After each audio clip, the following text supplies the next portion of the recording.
Welcome to the College Basketball Pub Hub, another Saturday edition, January 21st. Ian Cameron, Conor, Mac, Daby, Cab. We're all here ready for a Saturday in college basketball. I know it's NFL divisional playoffs starting, but don't sleep on college hoops. It's another huge Saturday slate. Let's jump right into it because we got a ton of games. We'll start with Ole Miss and Arkansas, noon Eastern. Arkansas, 9.5-point home favorites, 138 the total. In this game, Arkansas definitely leaking oil, I guess you could say, the better part of the last few weeks. Finally, you look at it, they trying to stop the bleeding, and they thought they had done it against Missouri, but a lead slips away late, and they lose 79-76 in that game, their fourth straight loss. They haven't covered in 6 straight games, and now here they are laying 9.5 points against Ole Miss, who haven't played very well either. They had lost 6 in a row before a 70-58 12-point victory over a pretty poor South Carolina team. So how much do you want to make of that? I think when I look at this game between these two teams, total sitting at 138.5. Ole Miss has really been trending under the total heavily.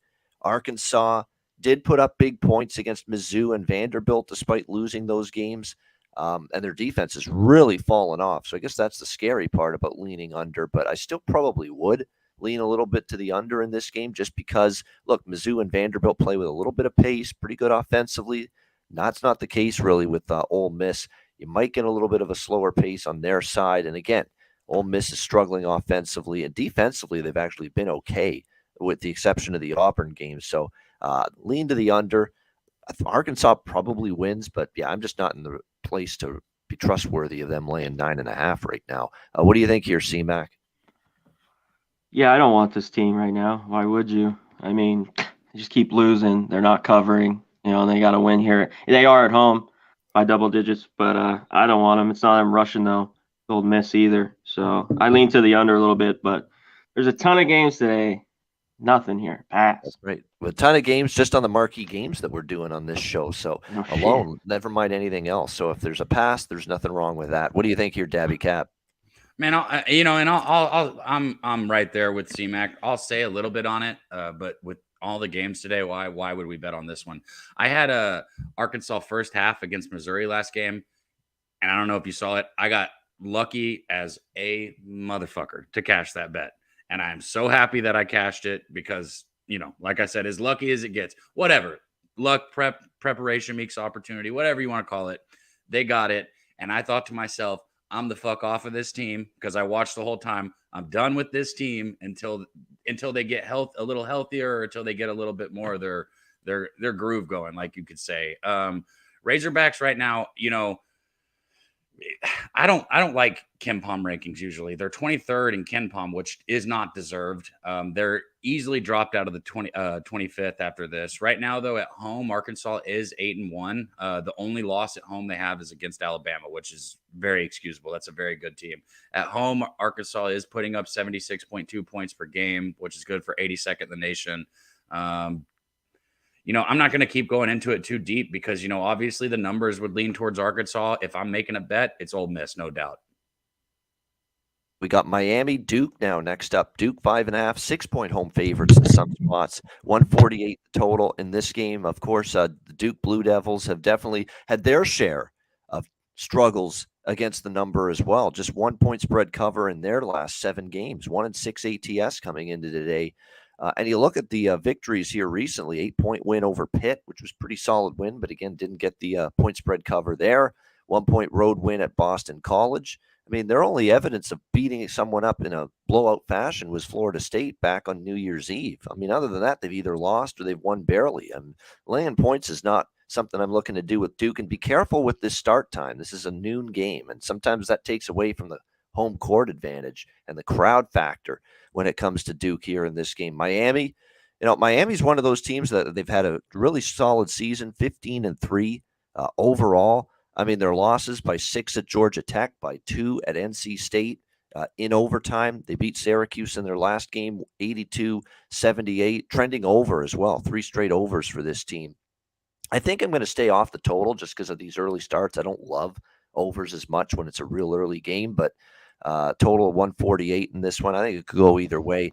I'm on the points, though, with Miami. I mean, I'm daring this Duke team to show convincing form to be able to blow someone out. It's worth noting, too, that with the ongoing injury, potentially Roach missing again for Duke in this game, Jeremy Roach, he's already missed the last 3 games with the toe injury.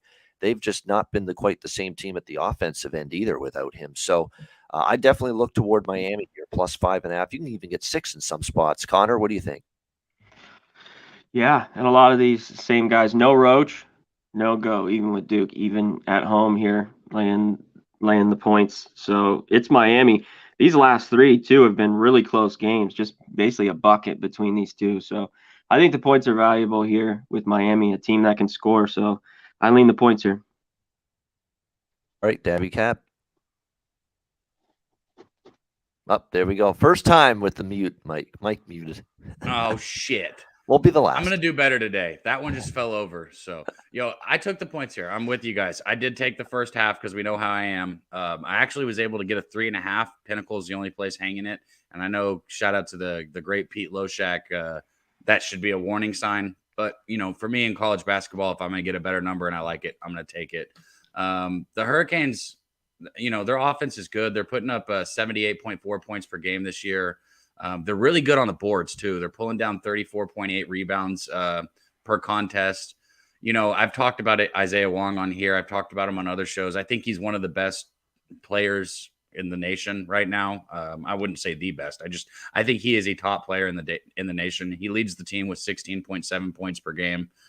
He gets rebounds. They got Jordan Miller also, who puts up 14.8 a game. Omari, who puts up 14 points a game also. So they got multiple people who can score. Whereas you guys said it, Duke comes into this contest 163rd in the nation in scoring offense, which is above average, sure, putting up 72.2 points per game. But I just think they're gonna struggle finding offense. Both of these teams crash the glass, so there's gonna be a lot of really good rebounding. It's gonna be really aggressive.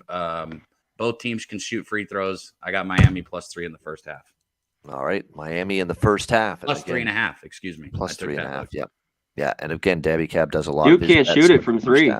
Yep, they can't. That's their problem. Nope. And then no rush. Yeah, they can't. Yeah, there's a good point about Clark saying that, yes, rebounding is a concern for Miami because Duke's not bad in that area, and Miami can struggle. So I worry about those second, third chances that they might get here. And if they do, they might be able to, win the game, maybe win by margin, but that's still asking a lot because – you look at Duke, there's a lot of other areas where I worry about them, especially defensively, where they've just not been great. All right, Syracuse and Georgia Tech. We've got Syracuse 3-point road favorites, 143 the total in this game. Syracuse 12-7, Georgia Tech 8-10. Been disappointing for Georgia Tech. They are on a bad run, 4 straight losses. Josh Pastner's probably, I think, on his way out if he doesn't have a renaissance here down the stretch this season. It's been a rough go for Georgia Tech. The one thing you used to get with Georgia Tech is defensively they're pretty good, but they haven't been the same at that end of the floor this year. They've always been up, erratic to shooting the ball, but defense you could usually rely on with them. Not lately. They've been giving up consistently 70-plus points to their opponents, so hasn't been great. Syracuse is off a road loss at Miami. 82-78, back on the road here facing Georgia Tech as road underdogs. The road underdog role, for them has been good, but now here they are laying points on the road, a little bit different. Georgia Tech, though, just 1 and 3 ATS their last 4 games. They did beat Miami at home 76-70, so we know the team's capable, but not so sure in this matchup if they've got what it takes here against Syracuse. So not a game I'm going to get involved in. I don't want to lay 3 on the road with Syracuse, but I don't like the trajectory of Georgia Tech enough to back them either. So it's a pass. Connor, what do you think? Yeah, I don't want to bet this game either. One thing with Syracuse, and you mentioned even Georgia Tech a tad bit, I'd play the over if I were to play on the total here. They just keep rolling with overs, so that's where I'd look in this game. All right, over the total here. What do you think, Daby Cab? Up there it is again. I'm not betting this game either, so I'll try to be a little quicker. This is the only show where I do it, and it's because I love listening to you guys so much. I want to mute and make sure I can hear everything you two say.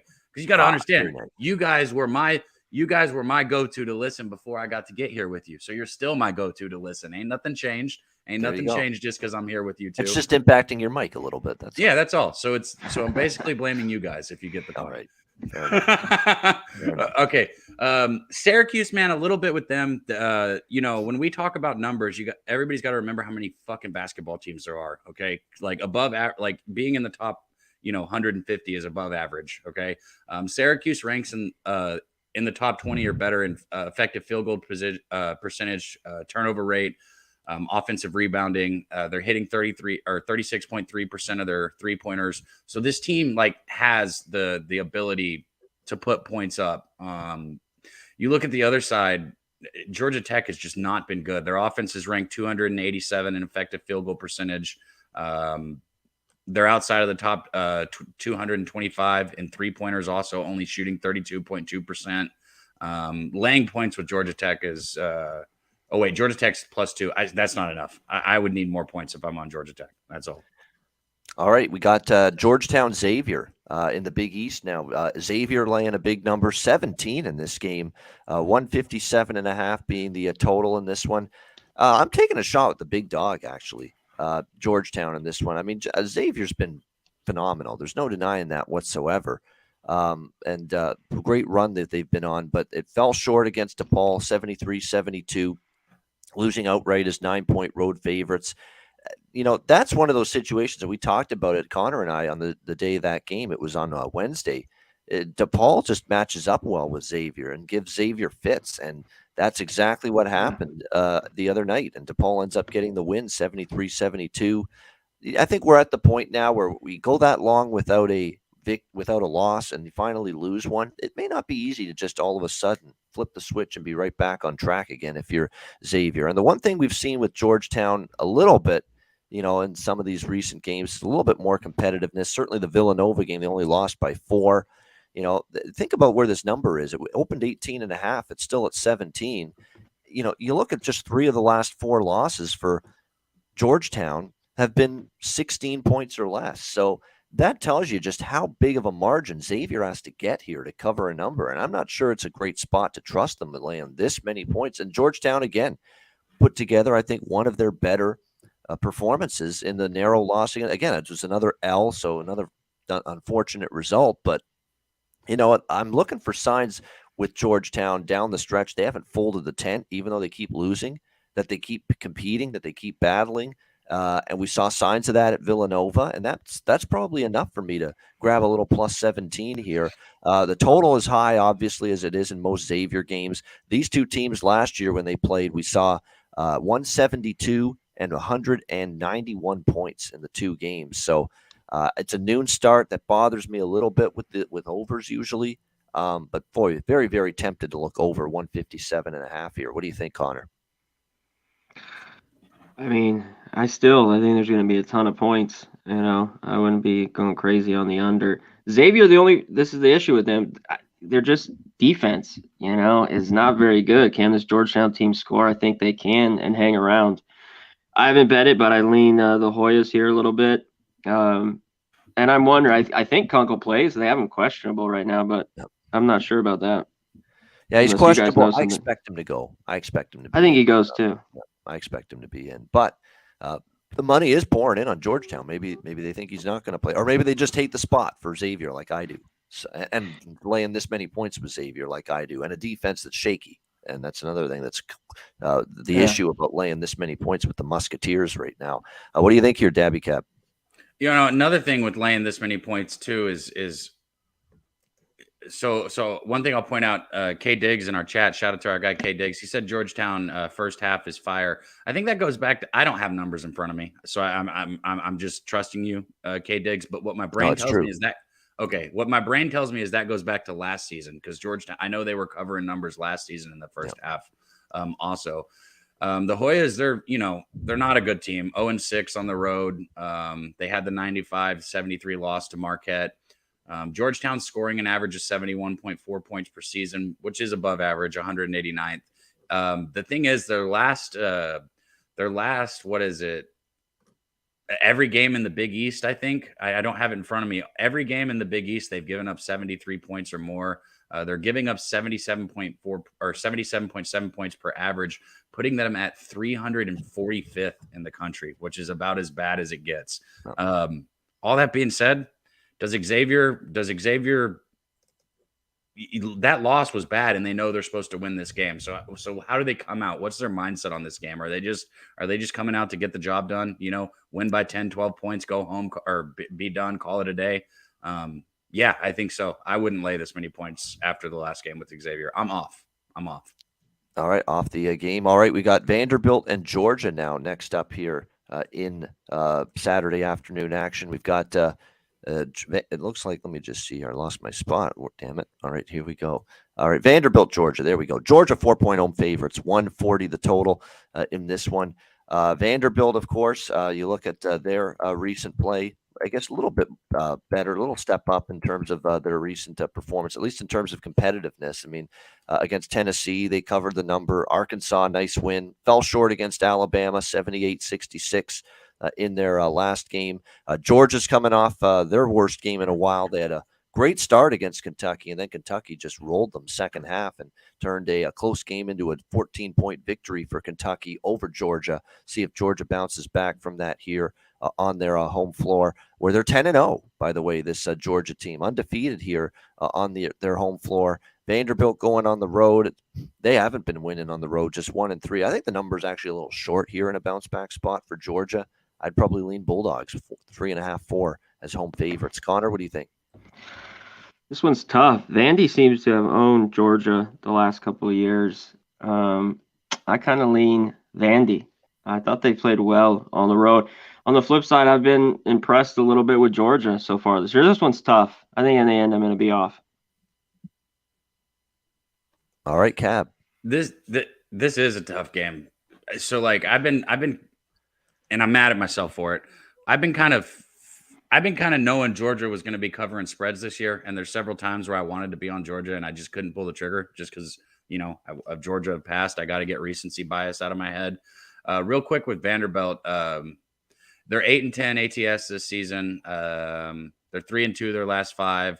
Their offense has been pretty good. They're okay, above average, averaging 72.5 points per game, shooting 42.9%, 32.4% from 3. I mean, like I said, this Vandy, I think C-Mac might have said it beginning of the year. This team was an instant fade. Vanderbilt's been getting better. We've been seeing them get a little bit better. Thing is with Georgia, after they had that big win over Auburn, there was a little bit of a hangover, but they're still 10-8 against the spread this season. They go over a lot. I'll say that a lot of their games go over. In their last 5, 4 of them have gone over. Georgia's defense is only allowing 65.1 points per game. That's 69th best in the country. And I if I had to pick this game, I think I'd go ahead and go with Georgia just because this is a Georgia team that I've been feeling but staying off. But I'm not putting my money where my mouth is, so it don't matter. The series too has been a lot of overs in here. Vandy's been even Georgia has been played to the over this year. Yeah, they have. Yet the number is coming down. Actually, they're betting under. I know. 142 down to 140 in this one. So very interesting. And again, early start might have something to do with that. I don't know if I said it, but they're 4-4. They've gone over 4 out of their last 5. I can't speak this early. I'm sorry, but yeah, like you said, C-Mac, 4 out of their last 5 have gone over. Yeah, we'll see if that continues here. All right. Great matchup coming up now. Big 12, TCU and Kansas. We've got Kansas 7.5-point home favorites, 145.5 being the total in this game. This is, I would say, actually, this is one of my favorite sides today on the card. I like TCU here. I think a very live road underdog, plus 7.5 in this game. Okay, they finally had a bad game, West Virginia, and I was leery of that game a little bit because of where the number was, and they lose 74-65 at West Virginia. Keep in mind, prior to that, there's been a very good Horned Frogs team beating Baylor, beating Texas Tech. The losses were close at Texas, lost by 4. Iowa State, they lose by 2. I mean, they haven't been beaten by margin, really, until their last game at West Virginia. They lost by 9. But I think going on the road here against Kansas, they have every potential to keep this game very tight. Kansas, they're coming off a loss as well against Kansas State in the Sunflower State Showdown, 83-82. The Little Apple was popping. After that game, they stormed the court there in K-State. What an atmosphere that was for that game. But no, I definitely think this is going to be a close, competitive game. I think TCU with Lampkin and Mike Miles and company, they've shown you enough offense to really, get after Kansas here in this game at that end of the floor. I think they will. No question about that. And then you look on the flip side here with Kansas of late, they haven't been covering numbers. I think one of the biggest things that's going to be in TCU's benefit here is, their transition game has been lethal. TCU, they have an excellent backcourt. I think a terrific backcourt. And I think it's one that's going to put a lot of pressure on this Jayhawks team. So when it's all said and done, I'd like the points here, 7.5 with TCU. I wouldn't even rule out they win outright here at the Phog, because I don't think they're going to be enamored or in awe, I should say, of this environment or atmosphere. It's a very veteran, strong, well-coached TCU team. Dixon's doing a nice job there. I think plus the points with TCU. Great look in a game that I think is going to be very close start to finish. What do you think here, Cab? Man, first off, the first thing I want to say is, because I love to highlight certain players that I enjoy watching. Two of my favorite players are going to be in this game, Mike Miles Jr. and Jalen Wilson. Anybody who saw what Jalen Wilson did last game was incredible. Yeah. Look, gave them a shot against K-State for sure. Wilson, unbelievable. Absolutely, and I stand by it. Look, Bill Self called the timeout. K-State won. Kansas lost. Kansas didn't cover. It is what it is. We got to accept it and move on. But it is hard, as somebody who was on Kansas, to see that timeout get called that would have put them ahead by 4 points with a minute and 2 seconds left when he hit that shot. It felt like somebody stabbed me in the heart. But doesn't matter. They didn't cover. Jalen Wilson was outstanding. But I want to touch on that. He played for 45 minutes. 45 minutes in that game. That is a long time, okay? And like you said, there might be somewhat of a hangover coming into it. I mean, obviously, I think they get up and they want to win the game, but it's just human nature to be tired after exerting all of your effort. I don't care if it's been a week, all of your effort for 45 minutes the way he did. Really, my one thing with TCU that could put them behind in this game is they cannot shoot threes. They rank 348 nationally in 3-point percentage, which is 28.7, which is just terrible. If TCU could shoot from beyond the arc just a little bit, this would be one of the best teams in the country without question. They do have a height advantage on Kansas here. And if Kansas has tired legs and is not able to hit shots from deep, TCU wins this game in the paint. I'm off of it, but I definitely understand the TCU look. All right, Connor Mack. Yeah, you mentioned it, Cab. This team can't shoot it well from three. They got to pound it inside here. And Miles has to be big like he normally is. I lean TCU here, but I haven't bet this one yet. I'm still looking at it. All right, next up as we continue along, it is Iowa, Ohio State in the Big Ten. Ohio State 3-point home favorites, 153 the total in this game. So Iowa taking a good amount of money because they opened at 4.5 down all the way to 3 now in this game are the Hawkeyes. And the Hawkeyes are rolling again. 4 straight wins, 4 straight covers. Now, only one of those was on the road, but it was at Rutgers. Tough place to play. They won by 11. So, no, we'll give them credit. After a little swoon there, they've played better basketball. Ohio State is on the other side of things, 0-5 straight up, 0-5 against the spread. So if you're betting current form, you have to be on Iowa here. But I'm not going to. I still have this small level of mistrust with Iowa. But they are playing better, and they are actually played as good as they've played in a while defensively in 2 of the last 3 games against Maryland and Rutgers. So we know they can score. That's never been an issue for Iowa. They've got one of the absolute best scorers in the country in Chris Murray, and Tony Perkins ain't bad either for them, but it's always at the defensive end. Are they going to show up? And 2 of the last 3 games, if they show up defensively, they're probably going to cover, maybe even win this game. Ohio State is in an absolute fog right now in terms of offense. They've been held in the 60s in the last 3 games, all of them losses. So, yeah, I understand people betting the form, and that's Iowa right now. I don't fault that, but I'm off the game. I don't want either side. There's other games, other opportunities today. What do you think here, Connor?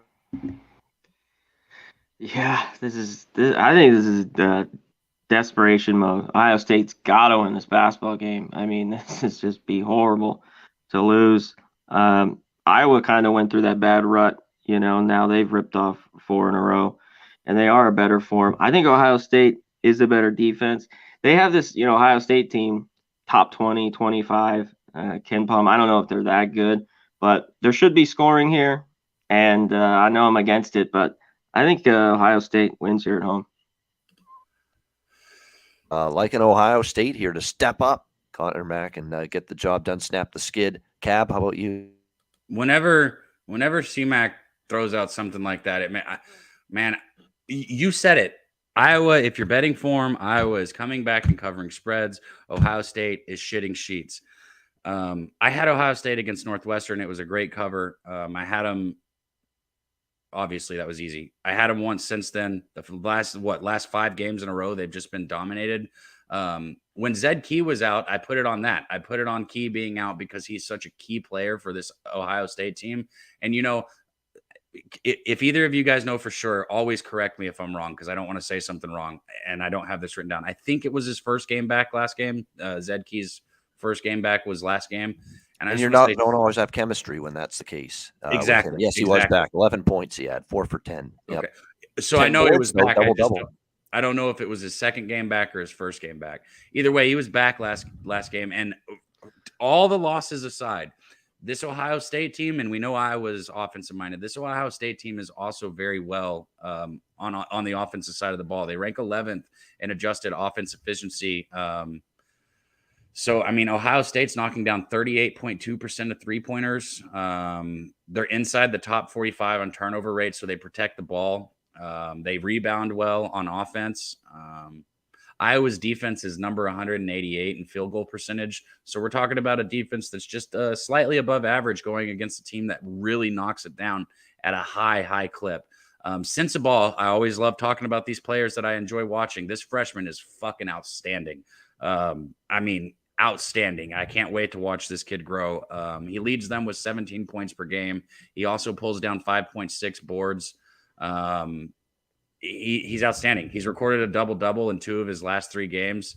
I think it's now or never. Their season's over, right? If they don't win. I don't know about over. It's way too early to say it, but I think CMAC hit it on the head.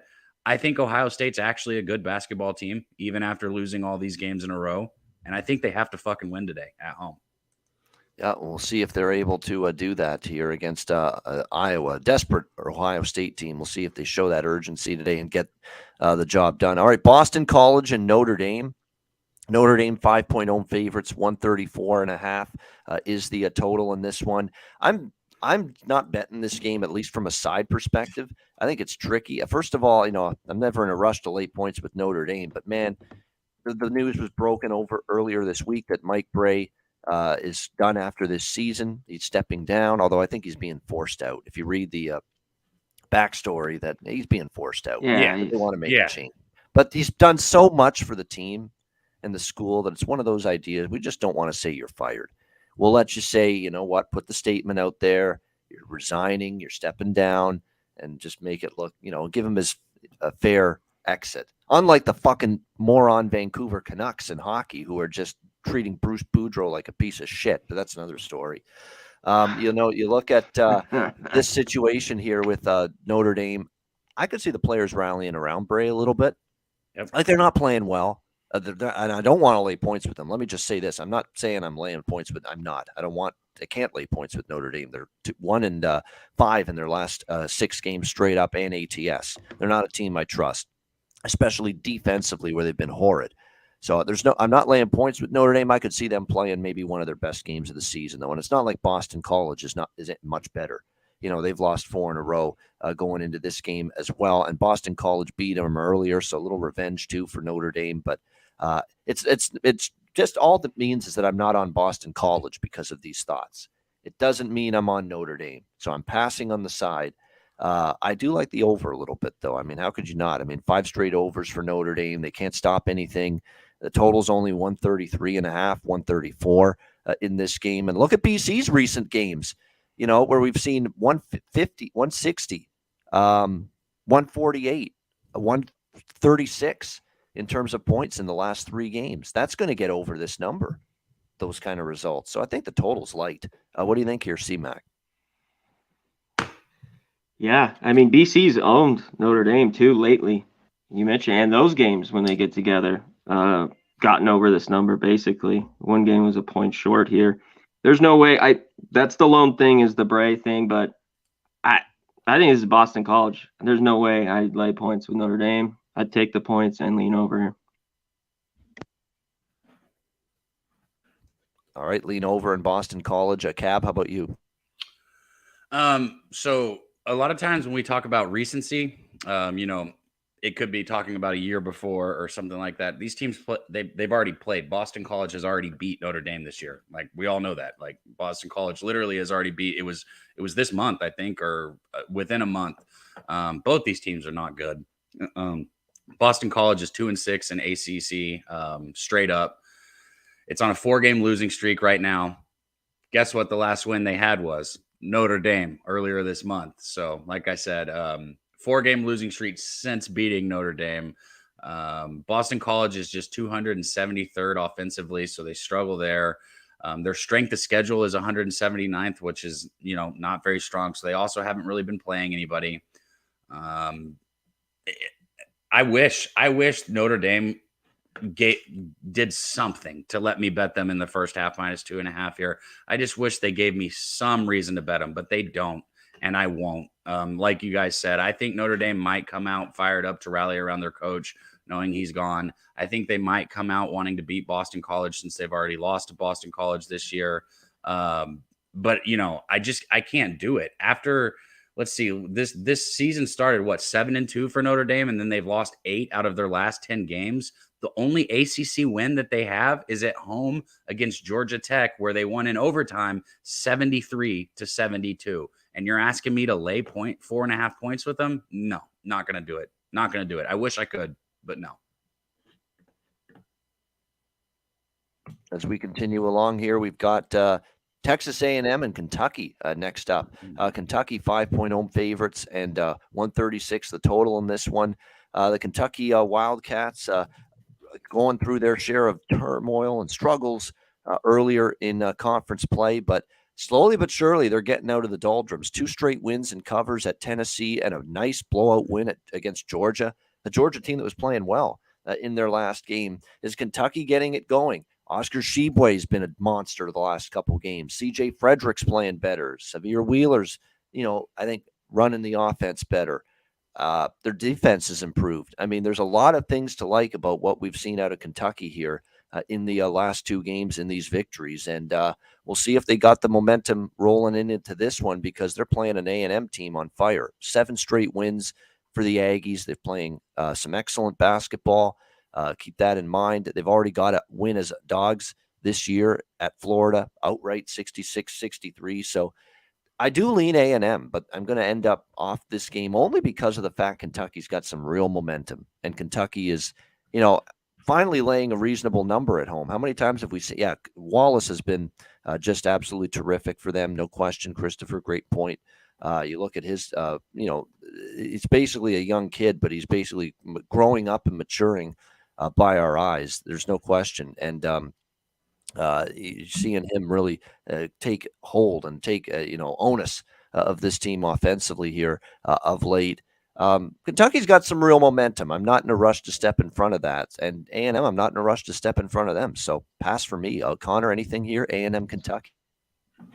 No, I think you've kind of A&M's playing great basketball, won 7 in a row, and I think it's because of their defense. It's really picked it up the last couple of weeks. Kentucky's looked better. They are at home. Yeah, and this was just a pass for me. I don't want anything here. All right, what do you think here, Cab? I wish I could tell you guys that I've been betting my Aggies since they've been playing so good, but I haven't. I haven't been betting them. Texas A&M right now, they're 39th in the country in adjusted offensive efficiency. A&M's got a great defense, but what's been catching me off guard, and I think everyone, is how well their offense has been playing. They're still great on defense, 76 on the defensive end, like what we touched on earlier. There's 364 teams, 76th is very good. And those numbers are skewed. You can't just take them for face value, right? Wade Taylor has been great for this A&M team. A lot of fun to watch. The sophomore, he's putting up 15.2 points per game. Only shooting 36.7%. He's shooting 36.7% from 3, which is outstanding. So he's been great. Last game, he struggled a little bit, and I always like to see a player to play when I have a top player that struggles a little bit. I always like to see what they're going to do the next game because they come out hard. But like you guys said, Kentucky's finally starting to get right. Nobody expected Kentucky to fall this far. Maybe some people thought that they were going to have a rough go, but nobody expected to see what we've seen. And they've won 3 straight. I just, Shibwe, he's starting to get it going a little bit more. He had 37 points last game and 24 rebounds in the win over Georgia. I know A&M's not going to let anybody do something like that on the glass, but he's still becoming a force. I hate to admit it, but I feel like Kentucky first half might be a look here. I'm just not betting it, but I think Kentucky first half might. I think that might be a really good look. All right, so there you go. A&M fan at heart, but saying maybe not today for them. Kentucky maybe first half the way to go. All right, we've got a good one in the Pac-12 now. UCLA, Arizona. We've got the Wildcats 1.5 point home favorites, 149.5 being the total in this game. Obviously, it's been there's been some bumps in the road for Arizona. They haven't played perfect basketball by any stretch of the imagination. They've had some issues, but I think this sets up nicely for them today against UCLA at home. That's still a tough place to play there in Tucson. And when they play an opponent that's going to get them fired up in that building, they can be extremely tough. They're a sound defensive team. 2-point defense is very solid.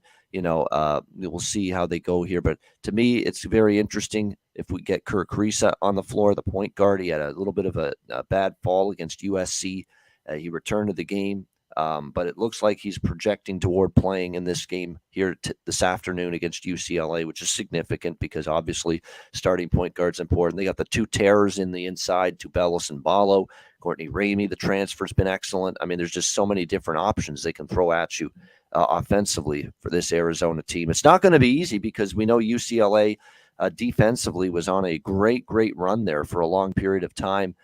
Defensively, and they still are during this win streak. I mean, 50s and 60s, it's pretty much all they've given up. But, you look at it, they had the nice win against Arizona State, 74-62 in their last game. But they're going to be tested here by Arizona in this one. And Arizona's played UCLA pretty well. You look at each of the last 2 meetings a season ago, Arizona victorious in both, including the one here in Tucson, 76-66, victorious over the Bruins. All good things must come to an end. I get it. UCLA's rolling, playing great, winning games left and right. But I think Arizona at home, I actually think Arizona could still win this Pac-12, quite honestly, if they're going to. You got a great chance to take victories here like this. I think they can. I like Arizona here. Just at a pick 'em, money line around -115, -120. I think they get the job done here on their home floor. Conor, what do you think? Bruins, Wildcats. Man, this UCLA team's very good, and it's on the defense, and they can hit shots. Arizona's defense is their lone problem. You got to think, though, the place should just be rocking here today. UCLA, number 1 team in town. Arizona, I'm leaning that way. They need to show up, though, especially that defense. I hope they do. I think they can. The offense is there. So I'm looking at Arizona here to get it done. All right. Great matchup, Cab. What do you think, UCLA, Arizona? Gosh. And just so everybody knows, us 3, we don't discuss what we like or what we think at all before we come on here. I've been wanting to pull the trigger so badly on Arizona also. And UCLA has been bet on for me. I had UCLA who'd they just play last game and they covered Arizona State. Arizona State. They had big second half. Big second half. Yeah. I had UCLA first half full game, and then I live bet them on the money line. That game was such a blast to watch as somebody who had money on it, right? Because honestly, even though they won by 10, I mean, they were losing that game the whole time. Arizona State was winning the whole time. It took until the very end for UCLA to pull ahead. But what makes me want to be on Arizona here is we've got a difference of 2 strengths. UCLA is going to have the advantage in the backcourt, and UCLA is going to have the advantage in the backcourt on anybody they play against. Pretty much any team they play against, UCLA has got one of the best backcourts there is. But Arizona is much better in the front court. I don't want to say much better, but they're very, very strong in the front court. And if you look at size, like the only reason I bet Arkansas first half against Missouri is because of the size difference in those teams and the matchups. UCLA only has 1 player that starts for them who is above 6'6", one player. And then you're looking at this Arizona team. You know, you got Tabellus, 6'11", Ballo, 7 foot. They're going to have a size advantage underneath. And I think, like you guys said, with the home court, with the size advantage, with the momentum, I think Arizona wins this game. I like Arizona here. Yeah, that's the one thing. They've got some big-time size down low, and that's something UCLA hasn't seen consistently yet here in Pac-12, especially skill at that position. So it's not just that they have size; they've got skill and size down in the paint. So we'll see if UCLA can handle that today. Virginia and Wake Forest now, ACC. Virginia, 3-point road favorites, 132.5 the total in this game. I certainly liked Wake Forest the open. It's gone down to 3, so it's, that's a big move, and you lose a little value that way. I mean, I still lean that way at +3 with Wake Forest. I respect the way they play here on their home floor. They're 10-0 this year. Virginia going on the road won't be an easy game for them. Now on the road, they've had some good performances, 2 of the last 3, but they did lose at Pitt when they were road favorites. So keep that in mind. And Wake has covered 3 straight here against Virginia going back to 2020. So it's not been an easy recent series history. And Wake beat Virginia 63-55 down in Charlottesville last season. So I think the money move is correct on Wake. It's down to 3. You've lost 2 points of value, but I still lean that way. Connor, what do you think? Yeah, I lean Wake here. I don't trust them full game, though. I just still don't trust this team all the way. To me, it'd just be first half here. Big one at home. I think, I'm leaning Wake. All right, Cab. So, I love it. I'm on Wake first half. And C-Mac said it. You don't trust this team full game. There have been times when I bet Wake first half and I cashed easily. And I thought, shit, I should have doubled down on them. And then I look back an hour later and they lose the game.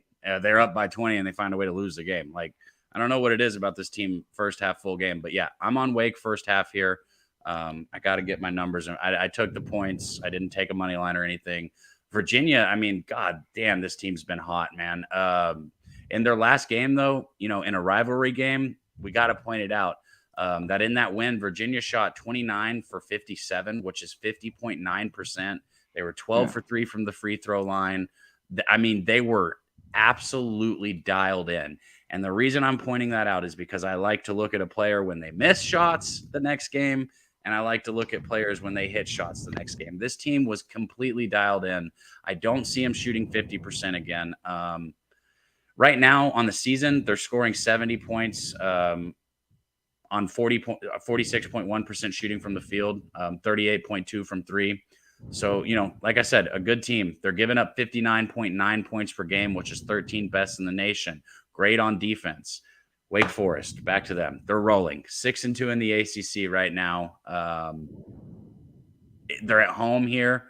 They've already had some big wins at home this season. I like Wake Forest in the first half plus the points. They're putting up 77.9 points per game on 47.1% shooting. Tyree Appleby is one of those players. I always have to comment on my players that I enjoy watching.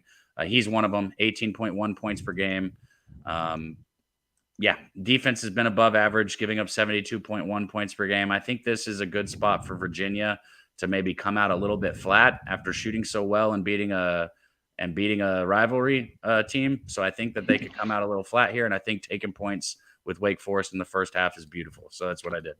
Yeah, and then, like you're saying that because Virginia could wear them out full game maybe with their defense. So That's why I like it as well. All right, excellent. Good stuff. Good analysis there on that one. All right, DePaul and Providence, Big East. Providence, 9.5-point home favorites, 146.5 the total in this game.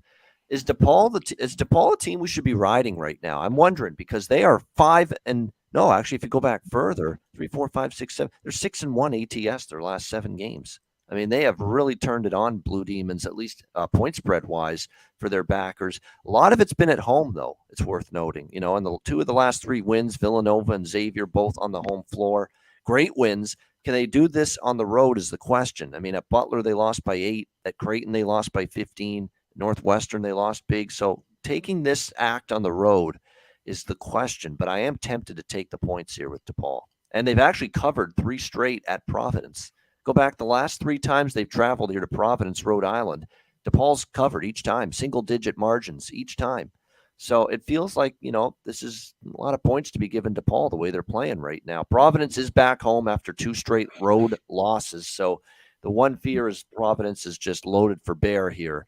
And they end up, really playing strong here back home for 40 minutes and a bounce back spot. But I think DePaul's the undervalued commodity, not Providence here. So I'm tempted by DePaul plus the points. That's definitely the way I'd play it if I were to get involved in it. What do you think here, Conor?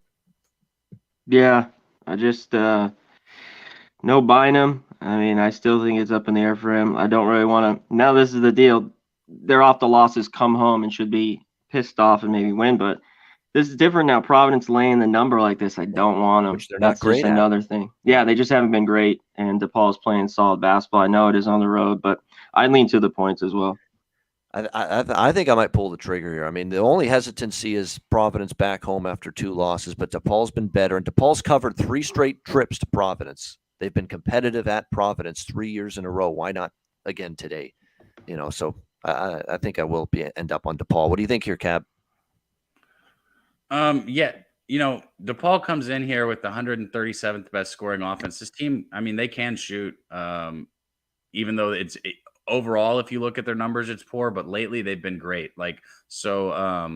On the season, they're ranked 282nd in shooting, but lately they've been shooting a whole lot better. You got to look into numbers as they come. From distance, though, 114th in the 3-point shooting. So DePaul can shoot deep. They turn the ball over a little bit too much. On defense, they're ranked just 239th in the country in points allowed. I mean, what can we say? This team's not great, and we know what we're doing when we back DePaul here with the points. We're taking 11.5 points for a reason because Providence, they're clearly the better team. But like you said, no Bynum. The way they've been going, this kind of feels like that Xavier game where I feel like Providence knows they need to win, and I think they probably do it. Not on the last shot, but I don't want to lay 11.5 with them here. I just don't. That's the consensus. We're skeptical of laying this many with Providence here. All right, Texas Tech, Kansas State. K-State 3.5, 4-point home favorites, 144.5 the total. You had to have known the money's going to pour against Kansas State in this spot, coming off just a huge victory and emotional game and physical game, and took a lot out of you beating Kansas in overtime. I don't fault anyone taking the points with Tech, and I love Kansas State. I've been reluctant to bet against this squad, and they're still 10-0 at home. And Jerome Tang, he's got to be up there for Coach of the Year right now, working on the Tang gang. Yeah, Tang. He's been absolutely outstanding here for Kansas State this season. The coaching's been excellent. They've got Marquise Noel, an incredible offensive talent. Keontae Perkins isn't bad either for this team. I mean, it's just been fun to watch this team offensively work their way through opposing teams. It's been very impressive. Desi Sills, the transfer from Arkansas, has had a new lease on life too. He had 24 points in the game against Arkansas. So it was very, very impressive stuff from K-State. But man, they emptied the gas tank essentially, emotionally, physically, all that against Kansas. What do they have left here for this game against Texas Tech? That's the big question. Now, Texas Tech's struggling.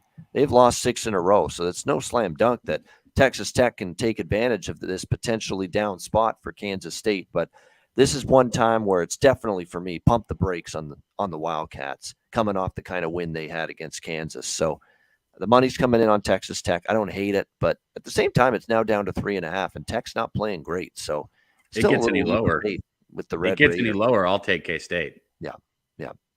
Yeah, I've got to see more from Texas Tech quality, because I think if you're betting the spot alone, you got to have more to your argument than that. What do you think here, Conor?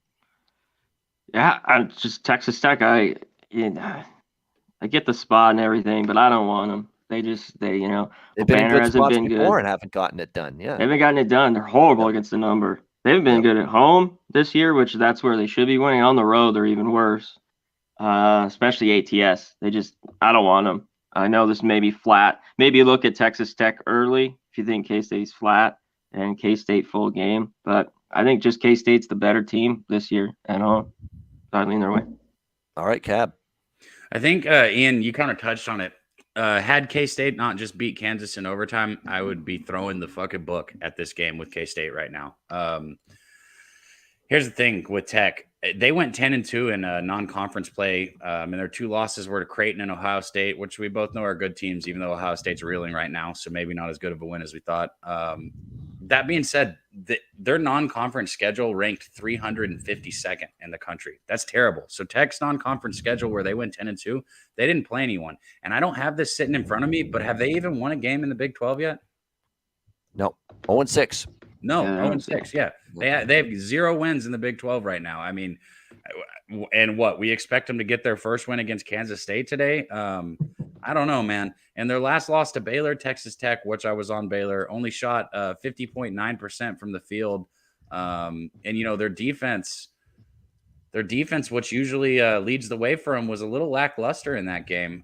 Tech's putting up 76.1 points per game on 48.1% shooting. That's 30th best because they get good looks, they get close. I'm not backing an 0-6 team against K-State. I think what C-Mac said has some validity to it. If you want Tech, take them in the first half. Don't do it full game, because Kansas State's just, they're the better team, and Tech is.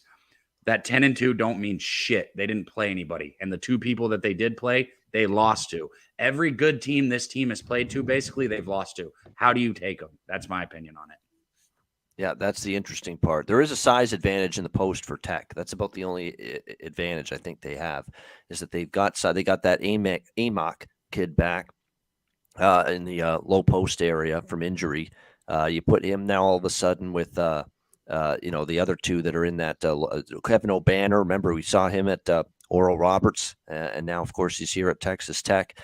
They've got some size there, and K-State sometimes a little vulnerable there. So that's about the only matchup advantage, though, for Tech, in my opinion. Tell me that I'm wrong, though. Do you guys not feel like – so I saw Craig Wood. Shout out to all you guys in the damn chat, man. All you guys. C-Mac does it so much better, so I'll let him hit you guys soon. But Craig Wood said wait, no, not Craig Wood. MDR said lots of love for Texas Tech on the radio and other web shows. Look, but has Texas Tech not been getting lots of love for like the last 3 games? Everybody's saying, oh, this is a better team than they're showing. They're going to finally win their first Big 12 game. They're going to finally – I feel like I've been hearing that shit for weeks now, for 2 weeks now. That's true. I mean, they haven't got it done. I mean, is this – Yeah, and I took them in a good spot against Baylor. I took them in I thought a good spot for Texas Tech against Baylor, and they didn't get it done on their home floor, and they still didn't get it done. So that's why I'm reluctant. No, I get it. I get the idea of taking the points. I'm not taking Kansas State today. There's no way. There's absolutely no way I'm taking Kansas State based on that game against Kansas, which I saw the majority of. That's not a game you easily, pick yourself up and play well again the next game after a game like that, especially when you win it. Your euphoria, everyone's talking about it all week long. You beat Kansas. It was such a great basketball game. I think when you look at this situation, it's a spot I do not want Kansas State in, but it's a factor of, can I get there? Can I trust Texas Tech? And I'm still not sure about that. What do you think? Iowa State, Oklahoma State now next up. We stay in the Big 12. Iowa State 1-point road favorites, 127.5, 128 the total in this game. Oklahoma State, they've definitely had their share of injuries. They've had their share of problems this year in terms of consistency. They had lost 3 in a row, but they get a home win against Oklahoma, 72-56 in their last game. Iowa State, just an outstanding job they're doing here in Big 12 play. They're now 14-3. Otzelberger's done a phenomenal coaching job. They're excellent on the defensive end of the basketball court. And to me, they're probably a little more polished offensively compared to Oklahoma State, who can often struggle to score the ball. I don't know how Oklahoma State's going to score consistently here against Iowa State. And the one thing we've seen from the Cyclones this year is, their road performances have been pretty good. You look at Big Ten play, this team, other than a 2-point loss at Kansas, they beat TCU on the road. They beat Oklahoma on the road. They've been very good here in Big 12 play at home. We know they're excellent at Hilton, the Hilton Magic, as I like to call it, Hilton Coliseum. But I think here, Iowa State's just a little bit better squad at a pick-em price. I would only look at the Cyclones here. I think they'll get the job done. Now, what do you think here, Conor? So Oklahoma State team struggled to score. They had a big second half. Can they keep that rolling? Finally shot it well. And then their last one, they are at home. I remember last year this game, Iowa State scored like 30-something, 35 points. The whole It game? was like, yeah, it was like 53-35. I'd still lean under with this total. This one just could be ugly. It's an ugly showing for Iowa State offensively, no question. Last year, I remember that 36 points. We'll see if they are a little bit better here. But yeah, it does feel like a low-scoring game here, no question. Cab, what do you think? Cyclones are one of those teams that I wish I had been on more of late, which, I mean, I'm sure we can all say that hindsight's 2020. They've been covering. If we think Oklahoma State's going to struggle on offense, which we know, this Iowa State team is ranked 7th in the country in points allowed per game. They're very, very good on the defense end. They're 32nd in defensive field goal percentage, 32nd in 3-point field goal percentage. Pretty much every aspect of defense they can play. They're a little vulnerable on the boards. That's one thing we have seen, though. They're a little below average on the boards, 224th in the country. But they're above average on turnovers. They create turnovers, 137th in the country. It's a good defensive team here. Oklahoma State, on the flip side, you know, what they've hovered, they're right. What they're like about just above 500 on the season, 2-4 in the Big 12, I think. They have 3 straight losses. Now they were good teams. Let me get this right. Kansas State, Baylor, obviously, like we just said, in Kansas, if I'm not mistaken. So, I mean, they're playing some of the top teams. The Big 12 is a very good conference. And Oklahoma State thrives on defense too. So that supports what C-Mac said. The Cowboys are 20th in points allowed per game. So if we're looking at it, we've got a team that's 20th in points allowed per game and 7th in points allowed per game. So regardless of how many points are scored this game, if you're on the under, it makes sense and I get it, right? No matter what happens. So yeah, I kind of endorse the under. I like Iowa State here simply because I think they're the better team, and anybody who knows how I bet, I usually take the lines that most people say, oh, the books are begging you to take Iowa State here. Well, you know what? I have some success with it. I lean Iowa State here, but I haven't bet it. Next up, Nebraska, Penn State in the Big Ten. Penn State 8.5-point home favorites, 134 the total in this game. I think I actually lean to Penn State a little bit here just because they're back home. They played, I think, for the most part at home pretty well. They beat Iowa at 83-79. They crushed Indiana in their last home game. On the road, they've had their issues. At Wisconsin, they lose. At Michigan, they lose. Purdue on a neutral court, they lose that game. But I think they'll get it done here. I don't trust Nebraska on the road. They got pummeled by Purdue and Michigan State, 2 of their last 3 road games. Kansas State handed it to them as well. So they've really struggled on the road, the Cornhuskers. This might be a first-half full-game split for me. I also think the over's got value. I know Nebraska has slowed it down and their defense has improved, but at home, Penn State has been going over the total, and they've been putting up a lot of points. 85 against Indiana at home, the game goes over. 83 against Iowa at home, the game goes over. Quinnipiac, 77 at home, the game goes over. Canisius, 97 at home, the game goes over. They've been over machines on their home floor, Penn State. Total's only 134 here, so it'll be favored and over for me in this game. What do you think, Conor? Nebraska, Penn State? Yeah, maybe you're right. You know, this total's moving up as well. That's already moved up a couple points. All I know is it got into OT with Minnesota, but what is it, 8 of the last 9 or 9 of the last 10? This Nebraska team's slow. They can't score at times. Pretty better defensively. So this one's tough because I'd look at the under. I just can't get on a Nebraska over. That's for sure. It's funny, they're trending under like crazy. Penn State's been flying over at home like crazy, and because I think they'll be on the front foot, they'll dictate terms. That's why I'm going in that direction over, even with Nebraska's underrun. What do you think here, Cab? Well, the reason Nebraska is having an underrun is because they're averaging 66.2 points per game, which is good for 306th in the country, only shooting 43.9% from the floor.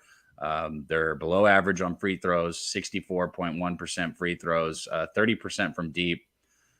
They rebound well, but I always say this. When you look at a team that gets a lot of rebounds, if you miss a lot of shots, there's a lot more opportunity to get rebounds. And everybody's got to just keep that in mind, right? The more shots that are missed, the more opportunity for rebounds. I got one question, and it won't change what I say. Were you thinking about doubling up on Penn State or Nebraska here? First half full game split. For what? Double, yeah. I was just going to split it up between the two. Oh, okay. Who? At both. Yeah. Oh, okay. Gotcha. So if I put a half unit on Penn State, which is usually my biggest bet on a single game is a half unit bet, which is $500 for me. Okay, you like So- Penn State. That's what I was getting at. Okay, I Yeah. do too here. But I will split it up. I do 250 on each first half full game. Yeah, split it up. Okay.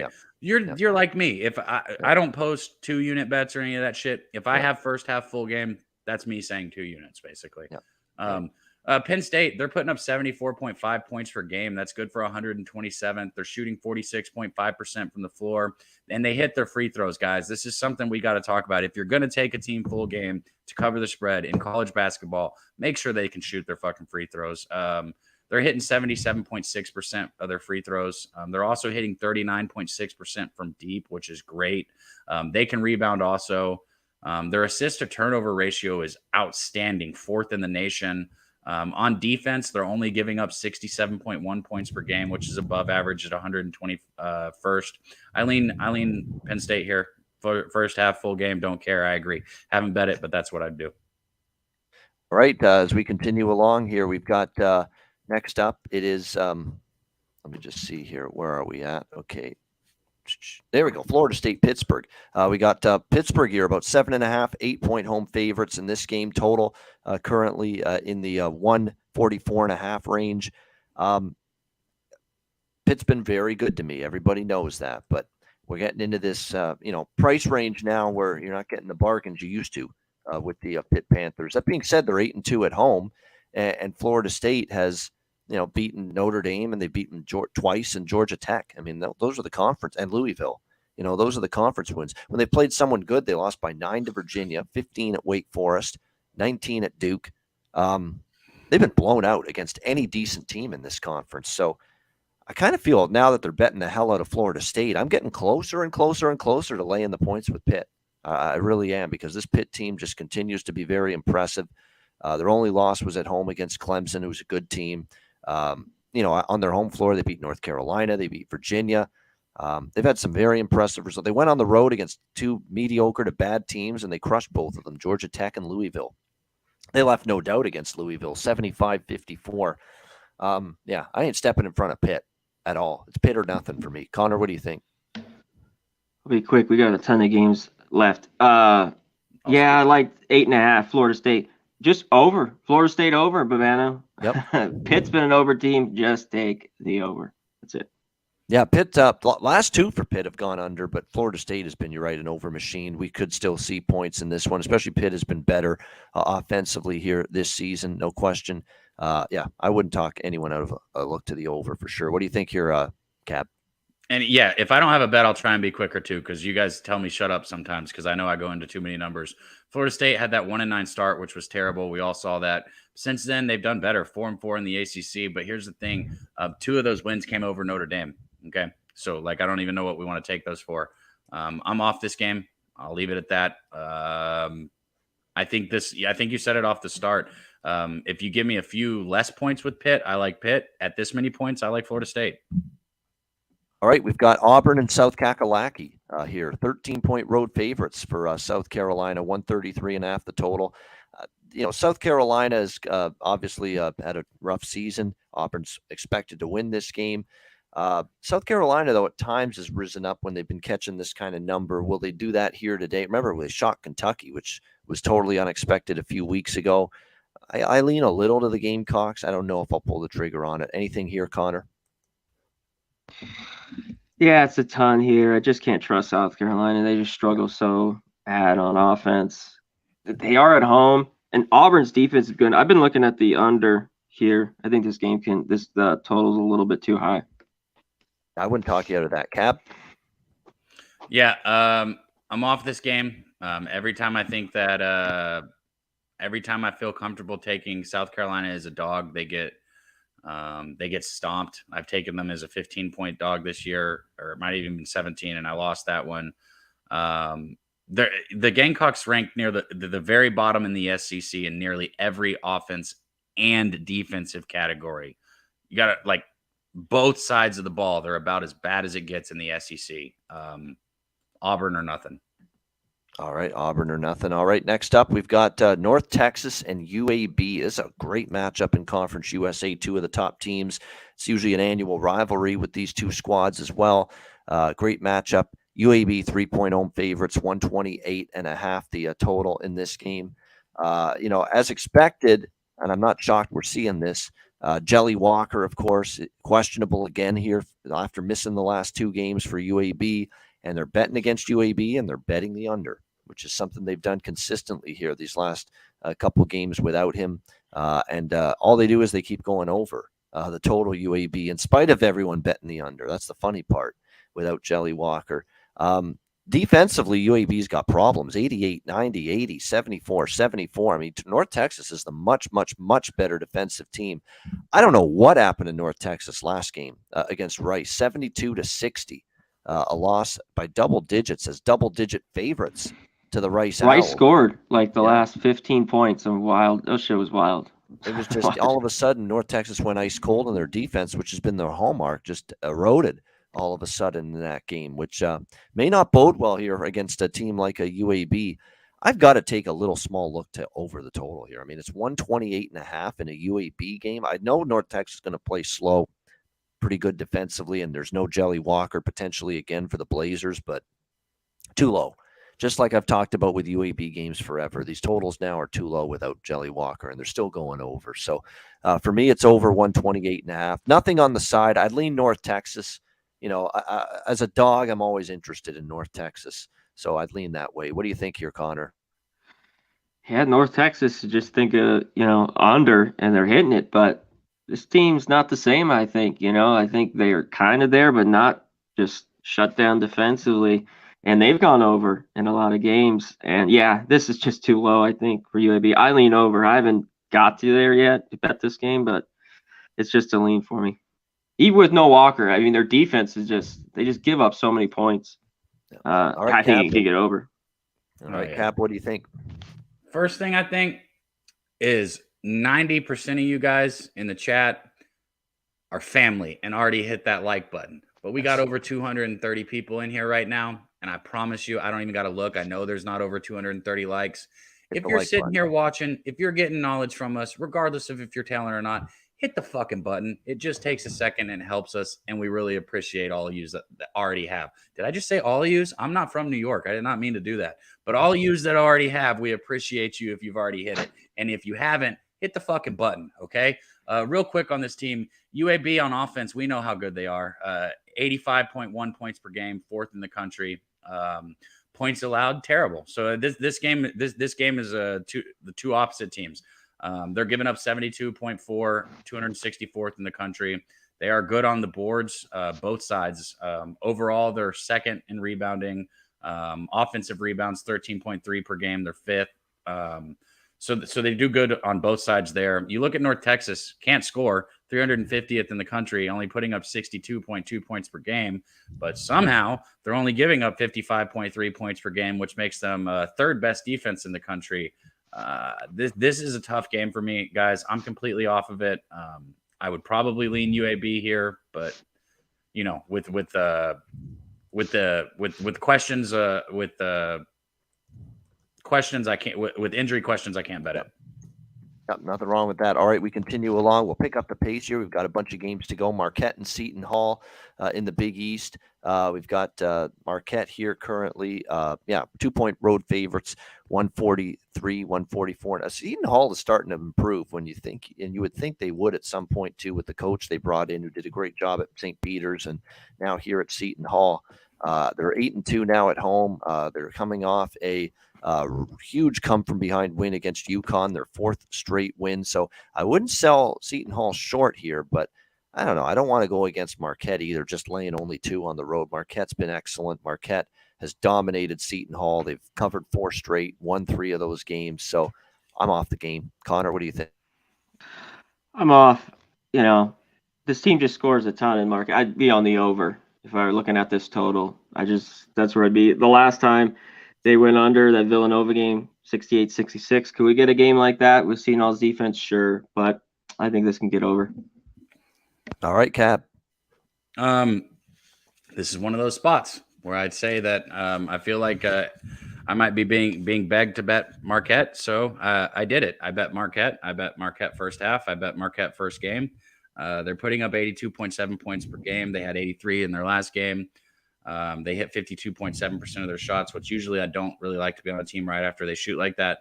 But Marquette's putting up 82.7 points per game. It's what they do. They shoot the ball well. They've struggled a little bit on defense. They do give up 71.9 points per game. But if there's ever a team to like get your defense right, it's Seton Hall. Seton Hall is putting up 68.4 or 68.8 points per game. So they struggle on offense. Defensively, they're only giving up 64.4. So they've been great.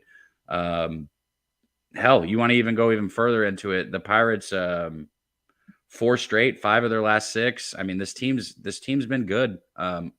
It just comes down to the fact that I think Marquette's the better basketball team, and I don't have to lay anything. I could take them on the money line if I want, or I can lay just a small number with them. So Marquette first half full game. All right, first half full game Marquette for Cab in this one. All right, we move on to Tennessee LSU. Tennessee 11-point road favorites, 133 the total in this one. I honestly think LSU has got some value here. Tennessee is.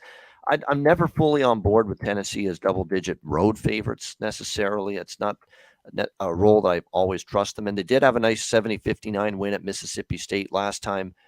They were road favorites, but LSU has been dreadful. I get it. Auburn, 18-point loss, 40-point loss at Alabama, 11-point loss at home to Florida, 0-4 straight up, 0-4 against the spread. Injuries have not helped either. They've got Mwani Wilkinson and Justice Hill. One out with an injury, one leaving, taking a leave for personal reasons for LSU. Has not helped, but you're certainly buying low on LSU, and I'm wondering if now their power rating might have hit rock bottom after that Auburn game. I mean, 11 points as a home underdog against Tennessee. I'm considering LSU. I haven't decided yet, but I'm considering. Certainly the value's there. It's just Tennessee coming in this spot. I don't trust them laying this kind of number. What do you think here, Connor? The biggest thing you mentioned, they're dealing with injuries and stuff. This team can't make a shot. It's just ugly. The last 5 or 6 games is just. I mean, this is the number 1 defense or top 3, 4 in the country in Tennessee. I mean, this could be ugly. To me, this is just under nothing. All right, under or nothing. What do you think, Cab? Shit, I don't.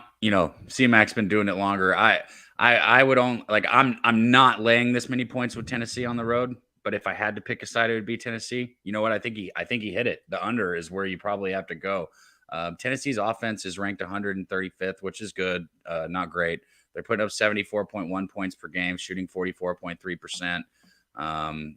They've been good. I'm going to move on though to LSU because this is where it gets ugly, right? LSU's offense is ranked 252nd. They're averaging 68.6 points per game, shooting 42.7%. And those numbers have been going down and been getting worse with the injuries. I mean, until they get healthy, LSU for me, I can't. I've bought into the idea of maybe having a buy low spot on this LSU team a couple times, and it's bit me in the ass. So I'm just not going to do it again here. I'd look under probably, or I'd pass. All right. Next up, as we continue along here, it is Baylor and Oklahoma. We go back to the Big 12 here for this one. Baylor and Oklahoma. Baylor 2-point road favorites, 142 the total in this one. Baylor could be one of those teams that, kind of like Kentucky. Remember, they had their share of struggles, and now they're starting to get going. That might be Baylor now. 3 straight wins, 3 straight covers at West Virginia, beat down over Oklahoma State, road win against Texas Tech, starting to fire up that engine, if you will, playing better basketball right now, this team. I think they've got the chance to maybe keep it going here. This is I haven't bet Baylor a lot. I've been betting against them a lot. I haven't been betting on them a lot, but I think the money's going in the right direction here. Baylor, all things considered, is more talented than Oklahoma. And it was just, we're waiting for them to really play up to their level, and they're starting to do that right now. And defensively, starting to improve a little bit, this Baylor team. Trending over, Oklahoma suddenly has fallen apart a little bit defensively in recent games as well. So, this total might go over 141.5, 142. I definitely am interested in the over, but I like Baylor here. I'll go money line with the Bears here. And by the way, they won by double digits in Norman last year when these teams met. Baylor minus 130. I like that one. What do you think here, Connor?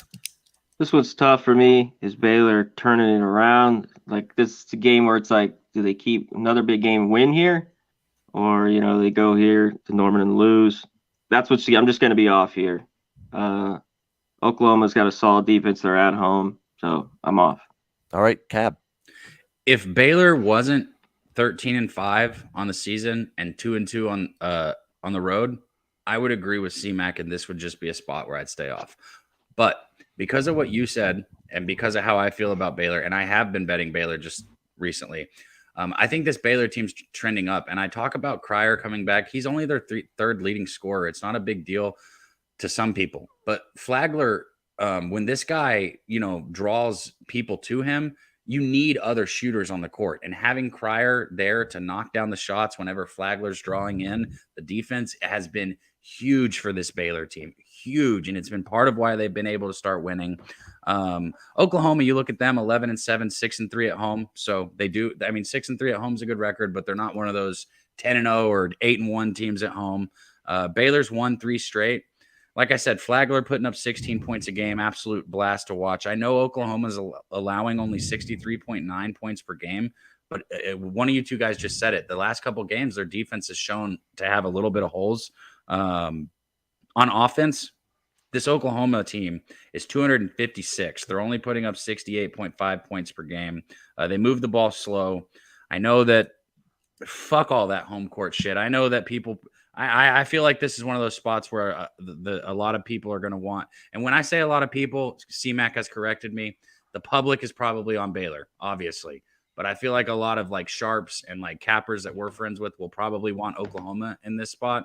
Fuck all that noise. I'm on Baylor. First half full game. I got the money line. I got the money line minus 122 in the first half, and I got the money line minus 115 full game. I know that's weird, but I got them at different times, so it is what it is. You're asking me to have a money line with Baylor versus Oklahoma? Fucking right, I'm going to do it. That's it. That's it. Simple as that. Just sometimes bet the better team, more talented, and I think that's the case here. All right, NC State, North Kakalaki, in-state battle next up. It is NC State and North Carolina, and it's North Carolina 7-point home favorites, 153.5 being the total in this game. 9-0 for the Tar Heels on their home floor.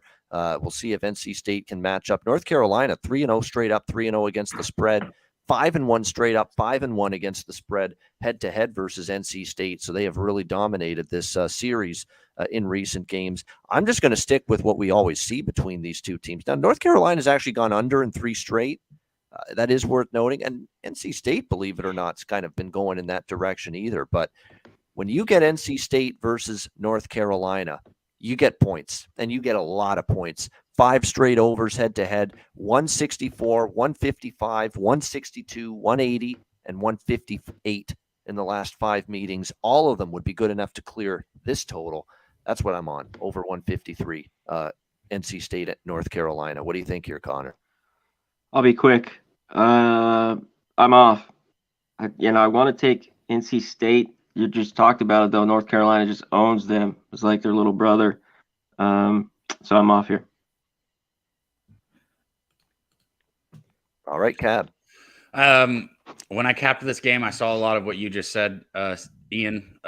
Over this. The last 5 times they've met, it's gone over. I'm not going to go against a trend like that. The number's high as hell. I think this is one of the highest it's been. But like you said, it's still been going over. So I'll be quick with it. I would lean over. If I was going to take North Carolina, which I've done this year, I take them in the first half. And I know people know that I bet first half most of the time more. I would recommend North Carolina in the first half, NC State full game if I was betting it. All right, next game on the slate here, Virginia Tech and Clemson, another ACC matchup. It is Virginia Tech, Clemson, and it is Clemson 1-point home favorites, 140 the total in this game. The money's coming in on Virginia Tech. Virginia Tech's obviously struggled. There's no question. And Clemson, 10-0 at home, and they're betting the shit out of Virginia Tech. It's a confounding line move for a team that's lost now 6 straight games. Virginia Tech, and the money's pouring in on them here. 0-6 straight up, 0-6 against the spread, and all Clemson has done at home is get the job done. So your guess is as good as mine as to the line move. I think Chase Hunter's status is a big part of it. He missed the last game with a foot issue. Foot injury, and he's questionable here. And of course, without him, Clemson loses to Wake Forest 87-77. So they did miss him. But boy, I mean, you're talking about an undefeated home team. Clemson's owned Virginia Tech 3 straight covers. 2 of those games were a victory. I'm probably leaning Clemson. I do want to know if Chase Hunter plays, but I certainly still lean Clemson here. I mean, they're undefeated at home, and they're only laying a point. What do you think here, Con? Yeah. To mention a few guys here for Clemson. Maybe that's they're not going to go. They just won at home. This one's tough, and Virginia Tech just hasn't got it done for me. This is kind of like a team like Texas Tech. This is finally they get a win here on the road. I don't want it. I think it's a game you just stay away from. I actually think the total's going in the wrong direction, too. I would lean over at 139.5 here as well with Virginia Tech and Clemson, because both of those teams trending a little bit over the total of late. All right, Alabama, Missouri next in the SEC. We've got Alabama is a 4.5-point road favorite, 162.5 the total in this game. This is one of those teams where they've shown us on more than one occasion, the Crimson Tide, that even in dubious spots, tricky spots, you're worried about whether they'll be able to get the job done, and they still do. I mean, I thought at Vanderbilt they might be a little vulnerable in that game, especially with that was the first game after hearing the news of their teammate who was involved in a shooting, and you think maybe shakes them up a little bit, and they still go to Vanderbilt, take care of business, win by double digits. I mean, they've just got it going right now, Alabama. I'm not stepping in front of this basketball team. Missouri's been tough at home. They beat Kentucky at home. They beat Vanderbilt at home, beat Arkansas at home this year. Their only bad game on this floor was against Kansas, but Alabama's just a freight train. I have no interest testing my betting acumen, fading them. No way. So I'm off the game. Pretty much lean slightly to the over because Missouri games kind of trend that way at home. What do you think here, Conor? Yeah, I just don't know in the end if I could take Missouri. They shoot it well, they'd be okay. Alabama, this defense though has been phenomenal, and this Alabama team just number one the boards, and Missouri bottom of the barrel, smaller team, so they're gonna have to hit jump shots to be in this, and they can. Brown, they got a slew of guys that can fill it up. So tough game here. I'm going to look at it a little more. I just don't know in the end if I can get with Missouri. I'm looking at them. All right, Cab. So the only reason, and I hate to go back to other games, but I always like to compare things that we see, right? The only reason I bet Arkansas first half last time against Missouri was because of the size advantage. And CMAC just touched on that again. This Missouri team they're small. Yeah. I don't have it in front of me, but they're like 300 and something in size. They're a small team. They are 11-1 at home, only lost against Kansas. Here's one thing I've been reading about Missouri though. They have injuries, and when I say injuries, 2 of them are listed as illnesses. And God, that gives me PTSD, man. That shit sends me back. And as soon as I see illness and think about 2019 and 20, I'm like, fuck it. 1, I'm not going against Alabama. I have absolutely no intention of doing that. 2, I'm not getting involved in a game where we're going to find out 3 people are out because fucking COVID. I hate to even say it, but that's what I think when I see that shit. I know the flu is growing around too, but it brings back nightmares for me. And then one last thing that I'll touch on, Missouri's defense is not good. I mean, they rank 326 in scoring defense, which is near the bottom of the SEC. And they're in the bottom of the SEC in every defensive category. So like C-Mac said, if they can get shooting going, I think they're live. They might have a chance. But if they're not shooting the ball well, Alabama's going to beat the shit out of them. Yeah, it's like, the Star Wars movie, this episode, what was it, 5? Empire Strikes Back. Yeah, COVID strikes back. That's what's happening right now. I keep seeing it, man. I keep seeing it. And I'm like, fucking stop. Yep, it is popping up again. Yep, and even here locally, there's I know there's friends of mine that have it now. So it's like it's reared its ugly head again, for sure. All right, next up we've got what do we got? Texas, West Virginia. We've got West Virginia here near a pick 'em in this game. The total 147. I kind of like West Virginia a little bit here, just as a momentum play. They finally got off the schneid. They finally ended up getting a nice victory against TCU earlier this week. And when a team struggles, and look, this team hasn't been bad. They've lost so many close games. I mean, they've been right there in pretty much every single game, and they've just fallen short. I think when you look at this situation here today, they get the win under their belt. I think that helps them going into this matchup. A little confidence. They stay at home after the win against TCU.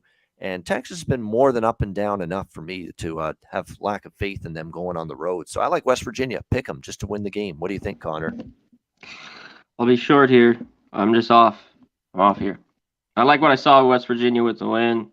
Can I trust them? I do like them at home. I'm off. All right. What do you think here, Cab? Okay. It's okay to not always be on the same side. I have Texas first half plus a half a point here. I've had some success when I get my points with Texas in the first half. West Virginia is off their first Big 12 win against number 14 TCU, which is a huge win for them. Here's the thing: Texas has the 32nd adjusted defense. They're creating 16.5 turnovers a game. They're only allowing 66.7 points per game. Now I know West Virginia this year they've been underperforming, is what we'd say, because we know they're a better team than their 11-7 record. But they do commit a lot of fouls, and this is a Texas team who's going to get to the line. West Virginia also turns the ball over 12.2 times per game.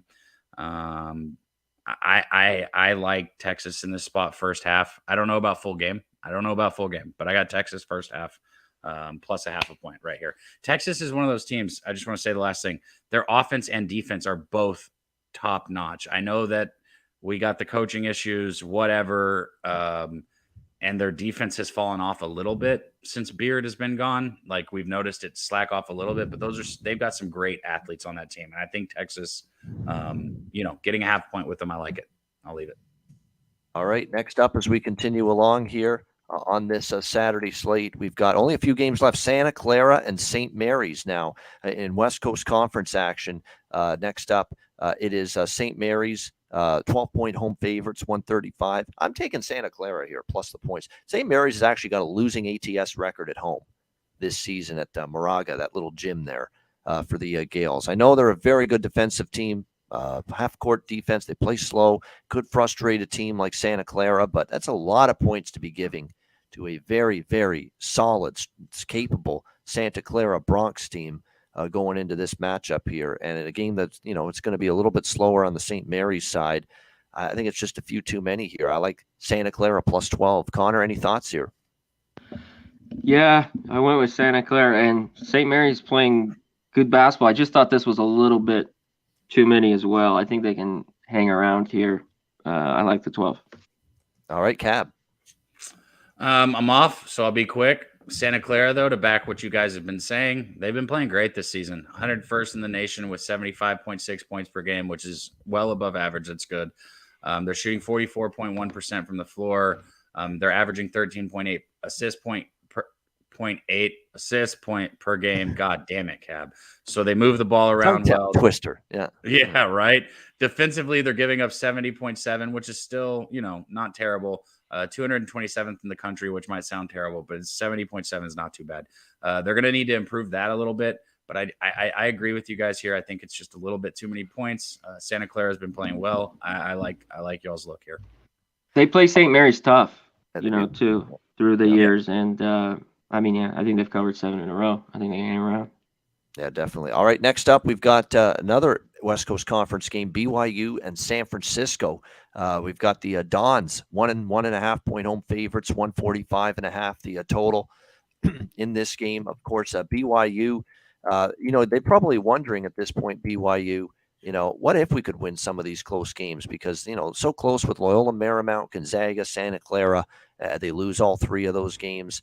They have really not done a great job here against some of the better teams in this conference. And, You know, I don't know if San Francisco is nearly at that upper echelon level like they've been in the past, but you know, I look at this matchup here, and to me, with San Francisco at home, BYU questions about what they can do away from home. They just lost at Santa Clara in their last game. They have a loss at Loyola Marymount in conference play as well. Their only win on the road here in WCC play. The only wins were Pacific and San Diego. Both of those teams a little lower on the totem pole. So at a near pick 'em at home and against a team that struggles to win close games and on the road against better competition, I kind of like San Francisco here, 1.5 at home. What do you think, Connor? Yeah, these teams like just kind of mirror each other a little bit with the numbers.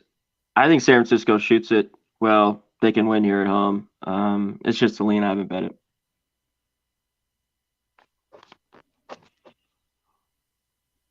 You're on mute. Yeah, go ahead, Cap. Finally it wasn't me. Right.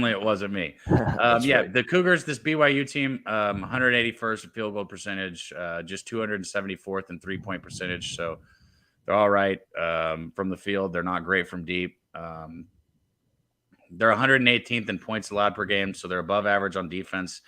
You see, I kind of said it. They kind of marry each other, but I like the Dons here, man. I think San Francisco is probably a little bit better team. And BYU is just 2-3 on the road this season. They've lost 2 out of their last 3. They've shown that they've been vulnerable on defense. Even with the numbers I've read, they've given up almost 80 points in all of those three games. Those 2 of the last 3 games that I was just talking about. Also, South Florida, I know they won their last game against Pacific, but you know we knew they'd win that. I think this is a big game for them. I think that this is. I know it seems early to say this, but tournament implications. They need this. They need to win this game, and I think they do. I like San Francisco here at home. All right, like in San Francisco here is Daby Cab in this one. All right, only a few games left. Next up, we've got Washington, Utah in the Pac-12. Utah, 8-point home favorites, 139 the total in this game. The Huskies, of course, doing the Colorado-Utah back-to-back, losing or actually winning outright at Colorado, 75-72 as 9-point dogs. Utah got it done 77-63 against Washington State in their last game. We'll see how they fare here. Washington has, believe it or not, been very tough for Utah. Washington's covered 5 straight. They've won 4 of those games. So, you know, I kind of lean Washington here, but after the big win against Colorado and now going, I could also see them being totally blown out here by Utah just based on the fact they're coming off the huge game against Colorado. And do they have another great performance in them here on the road in a tough trip? But I still lean Washington. It's hard to ignore that series history. Utah has struggled to win games at all, let alone win by margin against this team. Connor, what do you think? I lay it with Utah. That's it. There you go. All right, Cab. Oh, there we go again.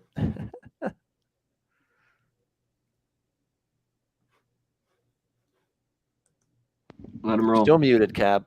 Just let him roll. Fuck. And you don't even know what I said, do you, C-Mac? Because I was muted. I go, can I say it too? Not a clue. I go, can I do it too? I'd go with Utah. That's it.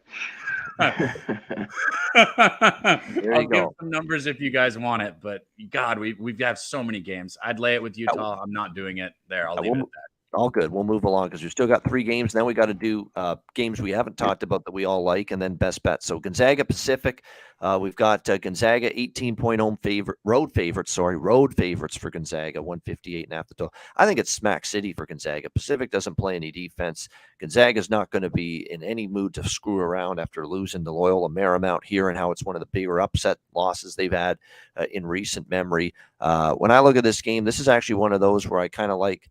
I did actually lay it with Gonzaga, which I don't normally do. I took their team total over, and I took the full game over, 158.5. 3 bets on this game. I think it's wake-up time for Gonzaga after the loss to Loyola Marymount. And all those early season nice things I had to say about Pacific, they've gone down the crapper because they have fallen apart here, Pacific. They got absolutely destroyed by San Francisco just a few days ago. And Gonzaga is probably not going to take them lightly after what we saw earlier this week. What do you think here, Connor? It's moved too much. Yeah, I'm on nothing here. Pass. All right, Cab. Yeah, I think this, even though it's a lot of points, I think this is a spot where Gonzaga can cover. You look at this Tigers team, you know, putting up 104.4 points per 100 possessions, which is 170th in the country. So they're a little above average there, but they're allowing 108.7 points per 100 possessions, which puts them at 269th. And then you look more into their defense,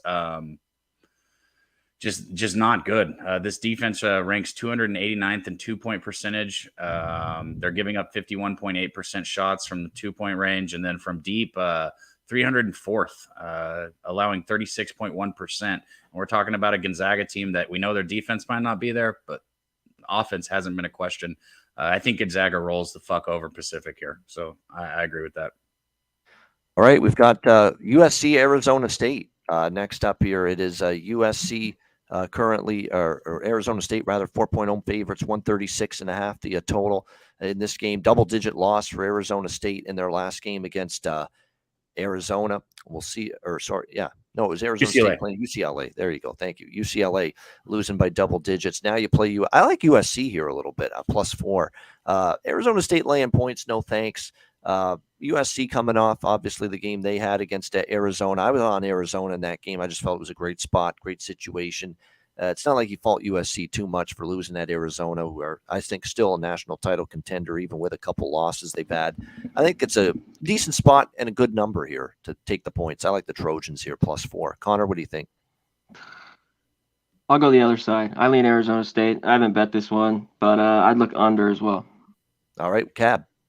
I'm going to run the fuck away from this game since both of you guys just took opposite sides and I was on the fence anyways. So one thing I will say is Arizona State, I know that I got to get last year out of my head, but like when they're laying points, I get a little timid with them. Yep. You know, catching points all over them all year. Laying points, I get a little timid. I'm off this game. Nothing wrong with that. All right, Oregon, Stanford. This is our final game of the marquee game discussion. Oregon, 3.5-point road favorites, 138. Total, the number's gone up, and I agree. I couldn't believe it when I first saw this number that it opened -2 with the way Oregon is now playing. Oregon is putting it together now. You know, and the fact that they beat down Arizona and then they played Cal and there was no let up at all. They destroyed Cal the other night. This is now Dana Altman doing Dana Altman things.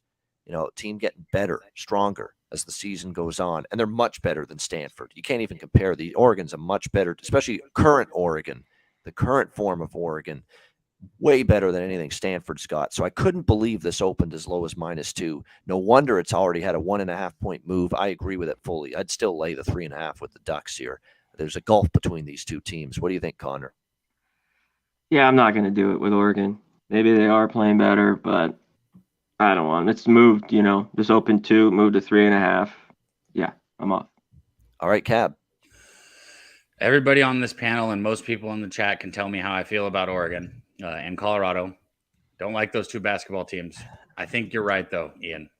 I won't be betting it because I want you to be able to win. And if I bet on Oregon, you will not win. That's a fact. Okay. 100%. So I won't bet it for you so that you can win. But yeah, I do lean Oregon here. They've been getting better.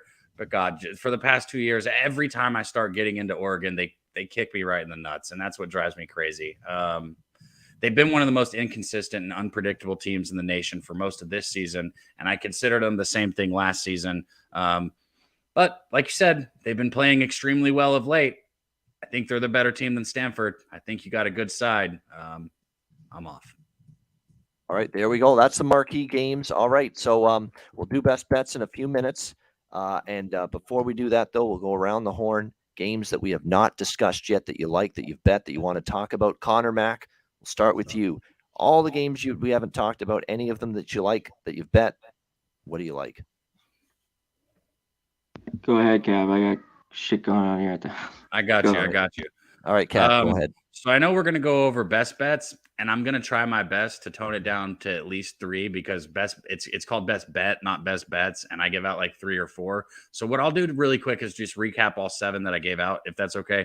I gave out Miami plus 3.5 in the first half. I gave out Wake Forest plus 1.5 in the first half. I doubled up on Marquette. I got Marquette on the money line minus 114 first half. I got a -1, minus 115. Full game, I got Baylor minus 122 on the money line first half, minus 115 full game. And then I got Texas plus a half a point in the first half against West Virginia. That's a lot of action for me. I know for some people it's not. For me, it's a lot of action. That's it. I got nothing else. For yours truly, that is just the smallest card known to man. But you're right. For some people, that's a lot. There's no question. Everybody's got different ways of going about it. That's all I got. But for me, that's just a piddly little card. You're right. I'm Absolutely. saying it's huge, and he's like, "That's the smallest card known to man." All right. We'll give Conor a few moments here to. No, I'm ready. No, you're ready. Okay, go ahead. Yeah. They're just crazy Saturday morning here. Murray State, I got +3. Utah Valley, Grand Canyon under 139 there. Belmont, I think it's too many points. Give me Belmont plus the 8. I think they hang around there. Same thing with George Washington. This team missed it on Saturday with us with like a point. Then they just covered. I'm leaning with them there. I know people like, I'm on Harvard at home plus the 1.5. I might just take a money line there. Old Dominion, App State. I like that under there. We talked Tennessee, LSU under. I think that's about it. Marquette, Seton all over. That's it. Oh, Seattle. Southern Utah. Even at 150, I think that game goes over. I think that's about it. I don't mean to draw this out, but you two guys have a good feel. Do either of you have a feel on UNLV, Fresno State? Because UNLV only laying 3.5 feels like I want it, but I don't know. On the road, but it feels a little low because Fresno's been kind of underwhelming to me. I've not bet it, but I do lean in that direction. Really? I do. Yeah. Okay. I don't. This one spot. Yeah. Okay. That's all I needed to hear. Not interested. There you go. That's pretty much tells you barely got. But Fresno's not very good this year. Who did they beat? I'll look it up. Yeah, I got you. They just beat somebody at home though, and everyone was on their side. I forget. And UNLV is 2 on the road. New Mexico. It was 4 games ago, but they gave the New Mexico that big. They got that big win against New Mexico. Fresno That's State. it. Yeah. So keep an eye on that. All right, quickly, I'm going to run through mine very quickly. Charleston Northeastern over and laying the points with Charleston. I'm on South Florida plus 4.5. Delaware plus 3 against Drexel. Let me see. Marshall, Arkansas State over. James Madison, Southern Miss over. Florida International, UTSA over. Columbia Brown over the total. Towson, I'm laying the points with Towson. I think they completely destroy Elon in that game. Texas State plus 3 against UL Lafayette. And keep in mind, Texas State got bounced in their conference tournament by Louisiana last year. So I think it's a really meaningful spot for them in that one. What else have we got here? Pepperdine, Portland over. Arlington plus 6. App State plus 4.5 against Old Dominion. I fade Old Dominion laying points. We're doing that again. Tulane, Tulsa over. Florida plus 2.5 against Mississippi State. I don't trust Mississippi State right now. They're not playing well. Florida, I think, actually the better team at the moment, starting to get their game together. Plus 2.5 for Florida against Mississippi State. Mining for units with UTEP. I know Florida Atlantic's red hot, but UTEP's playing well. UTEP is not easy to play in El Paso on their home court. I think plus 5.5. This is the spot here to fade Florida Atlantic finally. Plus 5.5 with UTEP. I like the over in that game as well. And what else? Tarleton State plus 5.5, 5 against the Cal Baptist.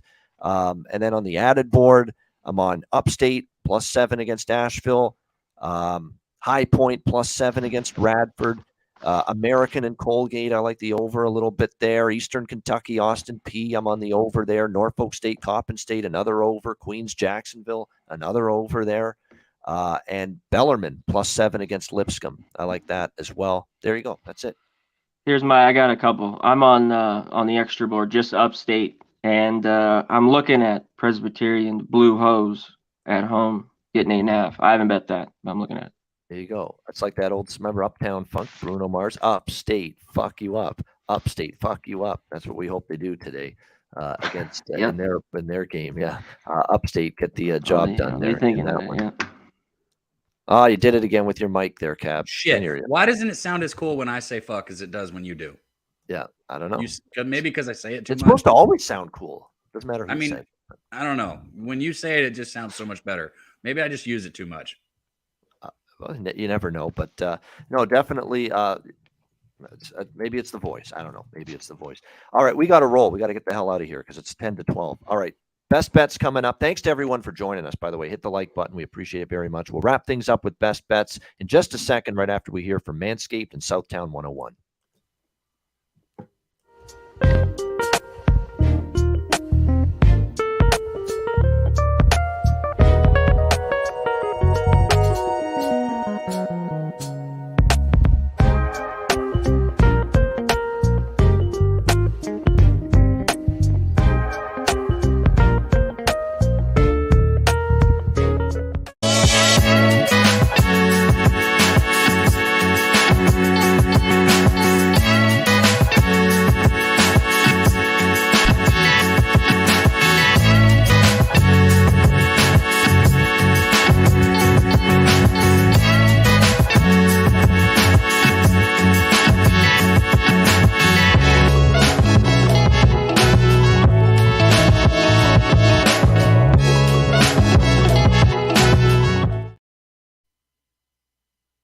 All right, Southtown 101, when you're in San Antonio, Texas, stop in. Great food, drinks, live music, DJs, karaoke, Southtown 101 and manscaped.com. Promo code PubSports, 20% off and free shipping with promo code PubSports. Just funny seeing Cab with the thing hanging out of his mouth. Reminds me of Fear and Loathing in Las Vegas, the banner on that movie there with that back in the day there.